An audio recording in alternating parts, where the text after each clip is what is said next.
Hello, Ryan. So Hi, good to Matilda. see you again.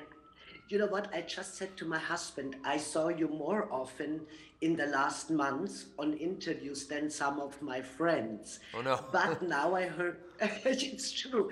And I heard you make a break now. What are you going to do with all the time on your hands? I wish I was gonna have time on my hands. I don't know if I'll have that luxury, but I will.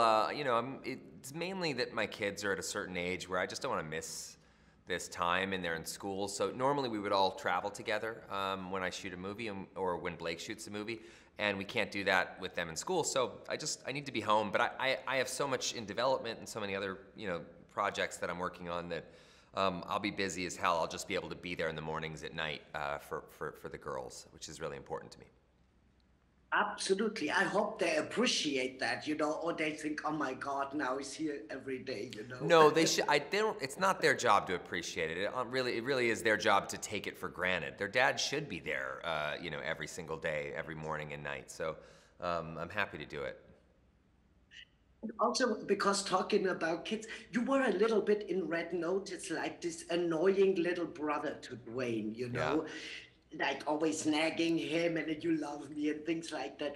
So you are, I think, the youngest of four, right? Yeah. Were you mommy's favorite because you were the youngest? Could you get away with things others couldn't? I don't think I would say that I was my mother's favorite. My mom was good at sort of spreading the love around.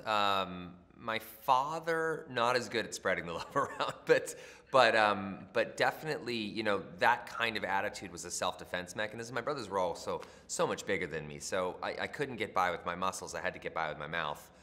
So I would, learn how to have a bit of a silver tongue and, say things that would be more hurtful to them than my fists could ever produce. So. But you also, I saw this beautiful, it was a family affair, your premiere for Red Notice. Dwayne had his mother, you had Tammy with you, your mother. Yeah. Is that something, is she super proud of you because you have these amazing movies out and you're such a celebrity? I don't know that she places emphasis on those things as much as she places a lot of emphasis on how I am.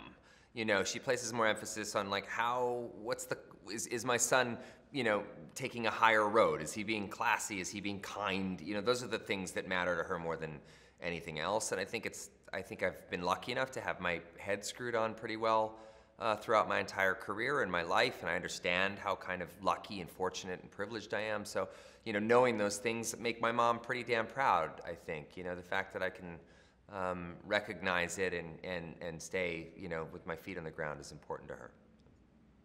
And you are proud of her because you always smile and you like to have her on the red carpet, right? Oh, It's a yeah. good thing. Yeah, I mean, she doesn't come enough. I wish she could come to everything I do, but it's been really nice having.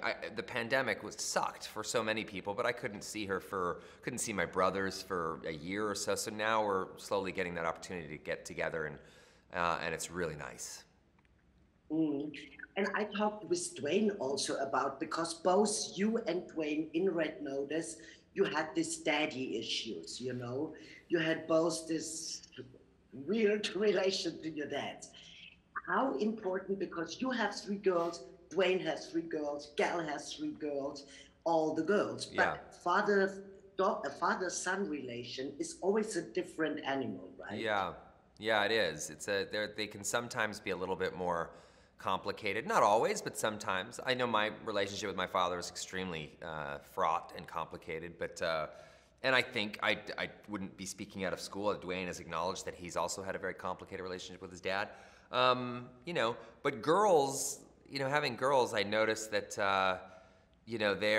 there's a special relationship between dads and daughters. I think that I wouldn't trade for the world, and then the other way around, sons and mothers, there's a special relationship there.